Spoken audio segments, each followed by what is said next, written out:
கட்சி தொண்டர்களை பொறுத்த வரைக்கும் எப்போவுமே என்ன சொல்லுவாங்க அப்படின்னு பார்த்தீங்கன்னா, தொண்டர்கள்லாம் ரொம்ப லாயலாலாம் இருக்க மாட்டாங்க. அந்த நேரத்தில் அந்த கட்சியில் ஏதாவது ஒரு அனுகூலம் இருக்கும், ஏதோ அவங்களுக்கு ஒரு பிரதிபலன் இருக்குன்றதுனால அந்த கட்சியில் இருப்பாங்க அப்படின்றத பொதுவாக எல்லாருமே உங்கள்கிட்ட சொல்லியிருப்பாங்க.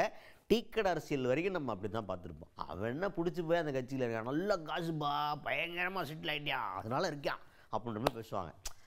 அதெல்லாம் தாண்டி சில உண்மையான தொண்டர்களும் சில கட்சிகள் இருக்கிறாங்க அப்படிங்கிறதுக்கு ஒரு எடுத்துக்காட்டாக ஒரு காட்சியை பார்க்க போகிறோம். அதான் வேற ஒன்றும் கிடையாது. முதல்வர் மு க ஸ்டாலின் அவர்களை கட்சி தொண்டர் ஒருத்தர் நேரில் சந்திக்க வந்திருக்கிறார்.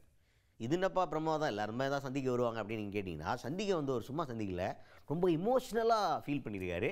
அவங்க அப்பா கிட்ட நம்மளுடைய தலைவர் வந்து பேசிட்டா நல்லாயிருக்கும் அப்படின்னு ஃபீல் பண்ண அந்த தொண்டர் அவர் வந்து ஃபோன் பண்ணி அவங்க அப்பா கிட்ட வந்து, அப்பா அந்த தலைவர் பேசுகிறாரு அப்படின்னு சொல்லிட்டு ஃபோனை தலைவர்கிட்ட கொடுக்க, மு க ஸ்டாலின் அவர்களும் அவருடைய அந்த வந்திருக்க நபருடைய தகப்பனார் வந்து கட்சி பொறுப்பில் இருக்கார். அந்த பொறுப்பை சொல்லி நான் அந்த மாதிரி முதல்வர் பேசுகிறேன் அப்படின்னு சொல்லி பேசும்போது, அவங்க அப்பா கிட்ட முதல்வர் பேசுகிறத பார்த்து இந்த தொண்டர் வந்து கண் கலங்குறார். அதை பார்க்கும்போது திமுகவில் ஊரும் பிளட்டு பயங்கர லாயலாகுதுப்பா அப்படின்ற மாதிரி நம்ம சொல்கிற மாதிரி இந்த மாதிரி தொண்டர்களும் இருக்கிறாங்க. இது திமுகவுக்கு மட்டும் கிடையாது, எல்லா கட்சிகள்லையுமே ரொம்ப அதிதீவிரமான தொண்டர்கள்லாம் இருக்கிறாங்க, கொள்கைக்காக நிற்கிற தொண்டர்கள்லாம் இருக்கிறாங்க.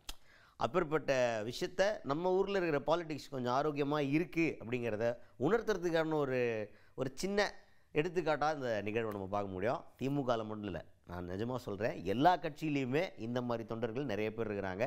அதனால் கட்சியில் இருக்க எல்லாரையுமே பணத்துக்காக தான், சந்தர்ப்பத்துக்காகத்தான் அப்படின்னு போகிற போக்கில் புறந்தள்ளி பேசாமல் யார் கொள்கைக்காக நிற்கிறாங்களோ அவங்களுக்கு கரெக்டான மரியாதை கொடுக்கணும் அப்படிங்கிறது தான் நம்மளுடைய ஒரு ஐடியா, வேறு ஒன்றும் கிடையாது. ஹலோ, நான் ஸ்டாலின் பேசுகிறேன்.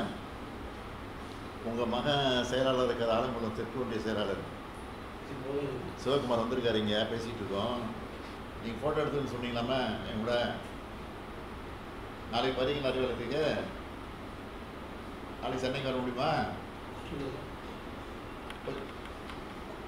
கொஞ்சம் இருங்க, மகன் பேசுகிறாரு, மகன்கிட்ட கொடுக்குறேன், மகன்கிட்ட சிவகுமார்கிட்ட கொடுக்குறேன், பேசுங்க. யார் வருவீங்க? தலைவர் பேசினார்ப்பா. ஐயோ, தலைவர் பேசினார்ல, நாளைக்கு போட்டோ பிடிக்க வர சொல்லியிருக்காருப்பா. நாளைக்கு நீ நைட்டு இப்போ கிளம்பிருப்பா. நீ சரி சரி சரி. ஹலோ, அவர் அழுகுறாரு, சீக்கிரம் வாங்க. நாளைக்கு உங்கள் மகன் உணர்ச்சி வசப்பட்டு அழுதுட்டு இருக்காருங்க. என்ன பண்ணிட்டு இருக்கீங்க? விவசாயம் தானா? சரி சரி சரியா, வணக்கம் வணக்கம்.